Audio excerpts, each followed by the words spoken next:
Hello viewers, দারুণ সুস্বাদু একটি রেসিপি চিংড়ি মাছের মালাইকারি। চিংড়ি মাছের মালাইকারি করার জন্য প্রথমে আমি চিংড়ি মাছগুলোকে হলুদ লবণ মাখিয়ে নিয়েছি। এবার তেলটি ভালো করে গরম করে তেলের মধ্যে চিংড়ি মাছ এপিট ওপিট ভালো করে ভেজে তুলে নেব। এবার ভালো করে ভেজে তুলে নিয়ে এবার আমি ফোড়নের জন্য তেজপাতা, শুকনো লঙ্কা, একটু গোটা গরম মশলা আর জিরে ফোড়ন দিয়েছি।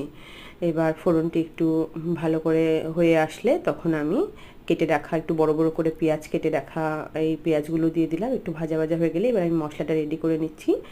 এবার একটা বাটিতে আমি 1 চামচ আদা জিরে বাটা দিয়েছি, 1 চামচ লঙ্কা বাটা দিয়েছি, ছোটো চামচের 1 চামচ হলুদ, লবণ স্বাদ অনুযায়ী যদিও। এবার হচ্ছে পেঁয়াজ রসুনের পেস্ট দিয়েছি আর ধনে গুঁড়ো দিয়েছি। ব্যাস, এবার আমি মশলাটা এর মধ্যে দিয়ে দিলাম, দিয়ে এবার ভালো করে কষিয়ে নেব।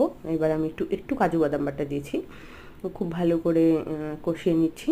কষিয়ে নিয়ে হচ্ছে মালাই দুধটা আমি একটু করে দেবো, একটু করে মালাই দুধটা দেবো আর কষাতে থাকবো। অল্প অল্প করে পরিমাণে অ্যাড করবো আর কষাতে থাকবো। এভাবে বেশ কিছুক্ষণ কষিয়ে নেওয়ার পরে তো যখন দেখো হয়ে এসছে প্রায়, এবার আমি একটু চিনি অ্যাড করে দিলাম, একটু গরম মশলা, একটু ঘি। ব্যাস, তৈরি হয়ে গেল দারুণ সুস্বাদু, মানে ভীষণ টেস্টি হবে, খেতে খুব ভালো লাগবে।